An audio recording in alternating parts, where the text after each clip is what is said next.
right, so my name is Andrew Marcelli, and this is the questions to the mock interview questions for HMDV 1510.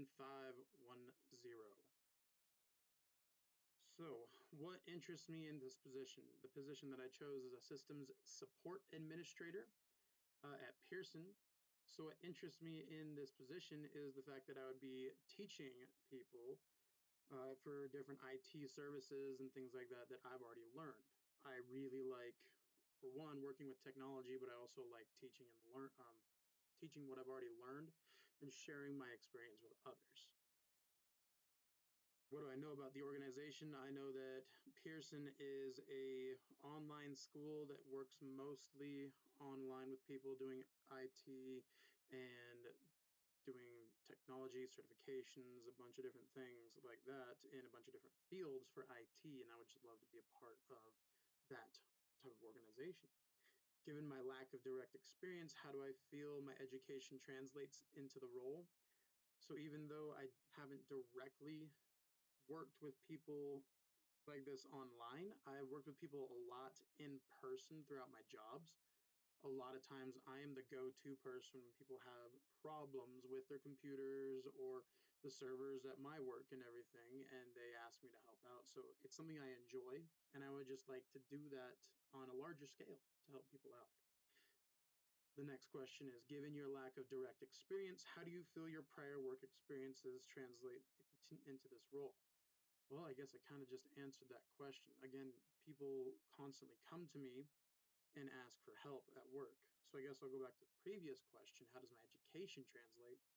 I've been working on IT education for, almost a year now, constantly trying to up my IT game and what I know that so that I can share that with others. Do you feel you perform better in rapidly changing and high autonomy roles or consistent activity in low autonomy roles? Why? Um, Usually consistent activity. It makes it so that I can create a process and then I can do what I need to do reliably every time, and I can learn better from my previous mistakes because I know what needs to change and what I can do better when that situation comes again, and it's probably going to come again because it's more consistent. Also, the low autonomy role, I'd like to be hands-on with stuff, and especially when it comes to like students, I would really like to be hands-on with them and to assist them. What are my career aspirations in 1 year, 3 years, 6 years, and 10 years? So in 1 year, I would like to feel comfortable ultimately with the first class that I have graduated. Within 3 years, I would like to feel like I'm pretty successful at what I'm doing. I've got a really good rhythm and flow with different students and everything. When it comes to 6 years, I'd like to be looking more towards trying to get into management and what I can do to help upper management earn that type of a position. And then within 10 years, I would like to have an actual management position. I feel like that's where I would ultimately thrive is management, but I would still love to assist other people as well. Tell me about a time you had a severe conflict with a coworker or peer. What was the conflict? How did you resolve it? And what was the long-term outcome? I had a conflict one time with a coworker who thought that I did him wrong. So we brought it to each other. We sat down. We had a full face-to-face with the situation, kind of let everybody's feelings out, but in a professional and good way. And by the end of it, we were able to get back to how we were before and work together for a while until he ultimately left the company, but not because of what we did.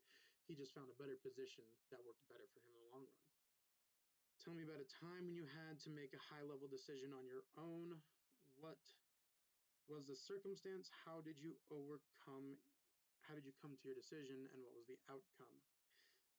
So actually I'm doing this right now at my work. Right now we've got an annual inspection on the building. I do this every year as I get given the inspection list and I have to figure out what needs to be done, how it needs to be done, and who is going to do it.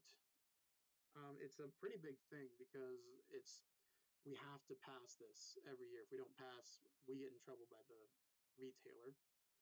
So I ultimately do exactly that. I mean, I go through my list, I figure out who would be best suited to fix or clean certain items, and I ask everybody to help out. We usually hit it pretty good as a store. And then I also, after I'm done with my list, I put it down and I go and I help out whatever project seems that I can help out the best with. Just yesterday, I was replacing ceiling tiles with our maintenance man. And the day before that, I was cleaning out offices with other salespeople, helping them to make sure that we're on par with where we need to be for our inspection. Ultimately, every year we have passed, and I am hoping that's what we're going to do again this year, but I can't say for sure without going through the inspection, which it should be here soon. But I do have a couple questions for you as the systems support administrator for Pearson. How much travel would you be expecting me to utilize per year? Also, what are your health benefits package that you're offering with this position? Okay. And what metrics do you use to evaluate this position? What are the metrics that you're currently achieving in this department? Okay. One more question. What metrics are you hoping to achieve within the next year with someone new in this department? All right. That's what I've got. That's my mock interview. This is my interview attire. Thank you very much, and hope you have a wonderful summer.